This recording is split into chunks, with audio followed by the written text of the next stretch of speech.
বাংলাদেশের ভেতরে রেকর্ড পরিমাণ গ্যাস আর বিদ্যুৎ সংকট। একের পর এক বন্ধ হয়ে যাচ্ছে ভারী শিল্প কারখানা, কাজ হারাচ্ছেন লাখো মানুষ। আর এই জ্বলন্ত সমস্যার তাৎক্ষণিক সমাধান যখন খোদ বিএনপি সরকারের জানা নেই, তখন পর্দার আড়ালে কূটনৈতিক ক্ষেত্রে বড় সমস্যাটির সমাধানের দিকে নজর দিচ্ছে তারা।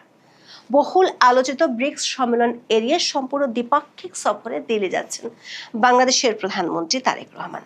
দ্বিপাক্ষিক সফর বলেই সেটি হতে যাচ্ছে ব্রিক্স সম্মেলনের আগেই, আগস্টের তৃতীয় সপ্তাহের একেবারে শেষে অথবা শেষ সপ্তাহের শুরুর দিকে তারেক রহমান দিল্লি সফরে যাচ্ছেন। এটা ঢাকা ও দিল্লির কূটনৈতিক একাধিক সূত্রে নিশ্চিত হয়ে গেছে।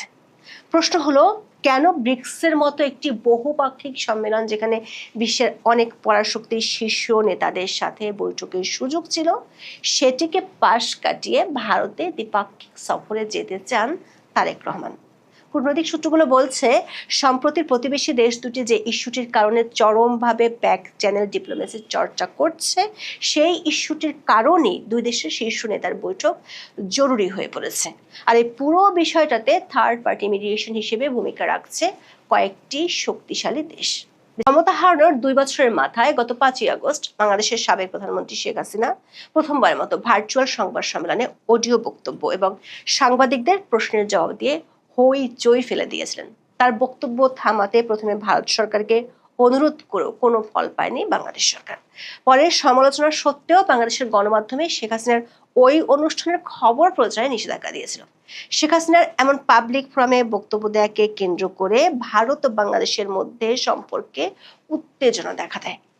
এর আগে বিমস্টেকের সভাপতি হিসেবে তারেক রহমানকে সেপ্টেম্বরের 12 থেকে 13 তারিখ দিল্লিতে অনুষ্ঠেয় ব্রিক্স সম্মেলনে যোগ দিতে আমন্ত্রণ জানিয়েছিলেন ভারতের প্রধানমন্ত্রী নরেন্দ্র মোদী। কিন্তু দিল্লিতে সংবাদ সম্মেলনে শেখ হাসিনার বক্তব্য দেওয়াকে কেন্দ্র করে সামনে আসা উত্তেজনার প্রেক্ষিতে তারেক রহমান ওই সম্মেলনে যোগ দিবেন কিনা এবং আদৌ তিনি ভারত সফরে যাবেন কিনা তা নিয়ে অনিশ্চয়তা দেখা দেয়। 2026 সালে ব্রিক্সের সভাপতির দায়িত্ব পালন করছে ভারত। বাংলাদেশ ব্রিক্সের সদস্য দেশ নয়, তবে ব্রিক্সের নিয়ম অনুযায়ী বিভিন্ন আঞ্চলিক জোটের নেতাদের সম্মেলনের আউটরিচ অধিবেশনে আমন্ত্রণ জানানো হয়। এই আঞ্চলিক জোট হচ্ছে বিমস্টেক বা বে of Bengal initiative for multi sectoral technical and economic cooperation. বিভিন্ন সময়ে সদস্য দেশগুলোর সরকার প্রধানেরা বিমস্টেকের চেয়ারম্যান পদের দায়িত্ব পালন করেন। 2025 সাল থেকে বিমস্টেকের চেয়ারম্যান পদটি রয়েছে বাংলাদেশে। সেই হিসেবে বর্তমান এই জোটের চেয়ারম্যান বাংলাদেশের প্রধানমন্ত্রী তারেক রহমান। গত জুলাইয়ে ঢাকায় ভারতীয় হাইকমিশনের মাধ্যমে বাংলাদেশের পররাষ্ট্র মন্ত্রণালয় একটি কূটনৈতিক পত্র পাঠিয়ে বাংলাদেশের প্রধানমন্ত্রীকে ব্রিক্সের আউটরিচ অধিবেশনে অংশ নেওয়ার জন্য আমন্ত্রণ জানায় ভারত। এরপর গত প্রায় 1 মাস ধরে আলোচনা চলছে ওই সম্মেলনে অংশ নিতে ভারত সফরে বাংলাদেশের প্রধানমন্ত্রী তারেক রহমান যাবেন কিনা। বুধবার পর্যন্ত এই সম্মেলনে তারেক রহমানের যোগ দেওয়ার বিষয়ে কোনো সিদ্ধান্ত হয়নি বলে বিবিসি বাংলাকে জানিয়েছেন পররাষ্ট্র মন্ত্রণালয়ের মুখপাত্র শহীদুল করিম। বৃহস্পতিবার দিল্লি ও ঢাকার একাধিক কূটনৈতিক সূত্রে জানা গেছে, তারেক রহমান ব্রিক্সের সম্মেলনে যাচ্ছেন না, বরং সেখানে তিনি প্রতিনিধি পাঠাবেন। তবে ব্রিক্স সম্মেলনের আগেই তারেক রহমান দিল্লি যাচ্ছেন।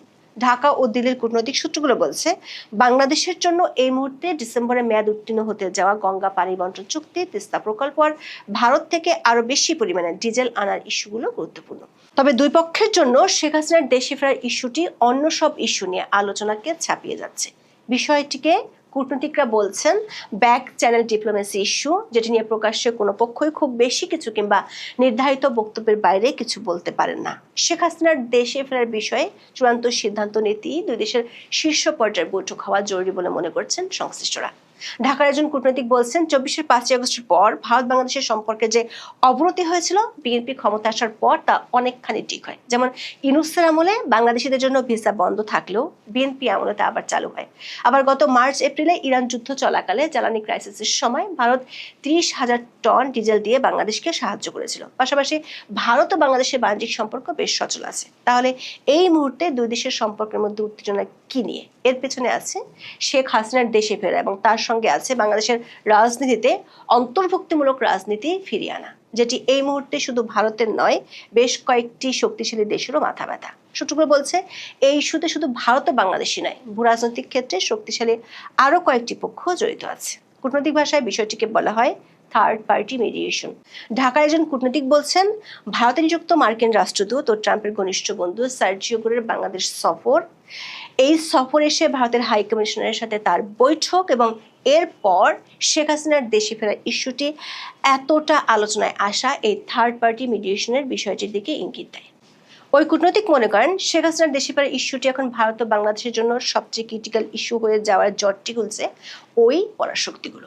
বাংলাদেশের সাবেক প্রধানমন্ত্রীকে দিল্লিতে সংবাদ সম্মেলনে অংশ নিতে দেওয়ার মাধ্যমে ভারত সরকার বাংলাদেশের সরকারকে বার্তা দিয়েছে দুই দেশের মধ্যকার আলোচনা শেখ হাসিনা ইস্যু শুরু না করে হওয়ার আশা ক্ষীণ। কিন্তু বাংলাদেশের অভ্যন্তরীণ রাজনৈতিক প্রেক্ষাপট ও পরিস্থিতির কারণে বিষয়টি নিয়ে দুপক্ষ থেকে আনুষ্ঠানিকভাবে কিছু বলা সম্ভব নয়। নয়াদিল্লিতে বাংলাদেশ হাই কমিশনের দায়িত্ব পালন করছেন এমন একজন সাবেক কূটনৈতিক বলছেন, যখন কোনো জটিল ও স্পর্শকাতর ইস্যু নিয়ে দুই দেশের আনুষ্ঠানিক সম্পর্কের বাইরে বা অপ্রকাশ্য চ্যানেলে, যেমন গোয়েন্দা সংস্থা, বিশেষ দূত বা বিশ্বস্ত মধ্যস্থতাকারীদের মাধ্যমে সংবেদনশীল বিষয়ে আলোচনা চালায়, সেটি হলো ব্যাক চ্যানেল কূটনীতি। গত 9 আগস্ট ভারতের গোয়েন্দা সংস্থা রয়ের 4 জন শীর্ষ কর্মকর্তা বাংলাদেশে এসেছিলেন, আর তারা যেদিন বাংলাদেশ সরকারের শীর্ষ ব্যক্তিদের সাথে বৈঠক করেছেন সেদিন ভারতের হাই কমিশনার দীনেশ ত্রিবেদী বাংলাদেশের প্রধানমন্ত্রীর সাথে বৈঠক করেছেন। সেদিনই আবার দীনেশ ত্রিবেদী দিল্লি যান এবং সেখানে তিনি ভারতের প্রধানমন্ত্রী নরেন্দ্র মোদীর সাথে বৈঠক করেন। আবার একই সময় পরপর 2 দিন ভারতের জাতীয় নিরাপত্তা উপদেষ্টা অজিত দোভালের সাথে বৈঠক করেছেন ভারতে নিযুক্ত মার্কিন রাষ্ট্রদূত ও ট্রাম্পের ঘনিষ্ঠ বন্ধু সার্জিও গোর। দিল্লির একটি সূত্র বলছে, দীনেশ ত্রিবেদীর সাথে অজিত দোভালেরও বৈঠক হয়েছে, তবে সে বৈঠকটি সার্জিও গোরের সাথে দোভালের বৈঠকের আগে নাকি পরে হয়েছে সেটি নিশ্চিত হওয়া যায়নি।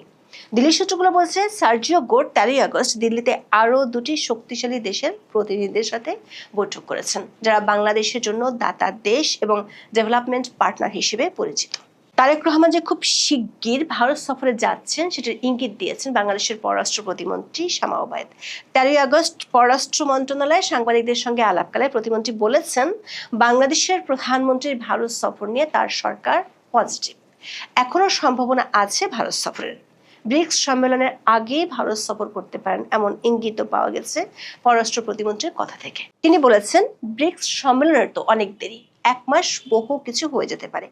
সরকারও ব্যস্ত রয়েছে, প্রধানমন্ত্রীও ব্যস্ত, তার মধ্যে যদি সবকিছু মিলে অবশ্যই ভারত সফর হবে। সূত্রগুলো বলছে, শেখ হাসিনার সরকার পতনের পর অন্তর্বর্তী সরকারের সময় থেকে বাংলাদেশ ও ভারতের মধ্যে যে সম্পর্কের টানাপোড়েন তৈরি হয়েছিল সেটি কাটিয়ে উঠতে দুই দেশের পক্ষ থেকে চেষ্টা ছিল, কিন্তু শেখ হাসিনার ইস্যুটি সমাধান না করে যে আলোচনা আগাবে না সে বার্তা ভারতের পক্ষ থেকে বাংলাদেশ সরকারকে দেওয়া হয়েছে।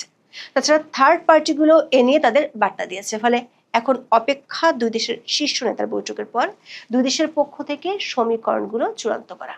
ঢাকার পররাষ্ট্র মন্ত্রণালয়ের একটি সূত্র বলছে, 5 আগস্ট শেখ হাসিনার বক্তব্য দেওয়ার প্রতিবাদে প্রেস রিলিজ দেওয়ার পরও বাংলাদেশের পররাষ্ট্রমন্ত্রী দক্ষিণ এশিয়ার ডিজিকে ভারত সফরের প্রস্তুতি শেষ করার নির্দেশ দিয়েছিলেন। ওই সূত্রটি বলছে, বাংলাদেশ ভারত টানাপোড়েন কাটিয়ে স্বাভাবিক সম্পর্ককে এগিয়ে নিতে ব্রিক্সের মতো বহুপক্ষীয় সম্মেলনে ভারত যাওয়ার চেয়ে দ্বিপক্ষীয় সফর দুই দেশের জন্য বেশি কার্যকর হবে। এতে দুই দেশের প্রধানমন্ত্রী সরাসরি আলোচনায় বসতে পারবেন এবং গুরুত্বপূর্ণ বিষয় যেমন গঙ্গা চুক্তি নবায়নের রাজনৈতিক আলোচনা, তিস্তা নিয়ে আলোচনা সহ 2 বছরের বাণিজ্যিক বাধা দূর করা, মানুষের যোগাযোগ সহজ করার মতো বিষয়গুলোতে অগ্রগতি সম্ভব। শেখ হাসিনার দেশে ফেরার ইস্যুতেও দুপক্ষের মধ্যে বোঝাপড়া তৈরির সুযোগ থাকবে এই সফরে। সূত্রটি বলছে, বাংলাদেশের পক্ষ থেকে প্রকাশ্যে শেখ হাসিনার প্রত্যর্পণের কথা বলা হলেও ভারতের পক্ষ থেকে এরই মধ্যে প্রত্যাবর্তনের কথা জানিয়ে দেওয়া হয়েছে। এমন পরিস্থিতিতে ব্রিক্সের চেয়ে দ্বিপক্ষীয় সফর দুই প্রতিবেশীর মধ্যে আস্থা ফিরিয়ে আনতে গুরুত্বপূর্ণ ভূমিকা রাখবে বলছে সূত্রগুলো। সেটি হলে চলতি মাসের শেষ সপ্তাহে নয়াদিল্লি যাবেন বাংলাদেশের প্রধানমন্ত্রী তারেক রহমান। বাংলাদেশ সরকারের পক্ষ থেকে শিগগিরই জানানো হবে, দুই দেশের সম্পর্ককে ইতিবাচক, স্থিতিশীল ও জনকেন্দ্রিক ভিত্তির উপর দাঁড় করাতে ভারতের প্রধানমন্ত্রীর আমন্ত্রণে দিল্লি যাবেন বাংলাদেশের প্রধানমন্ত্রী।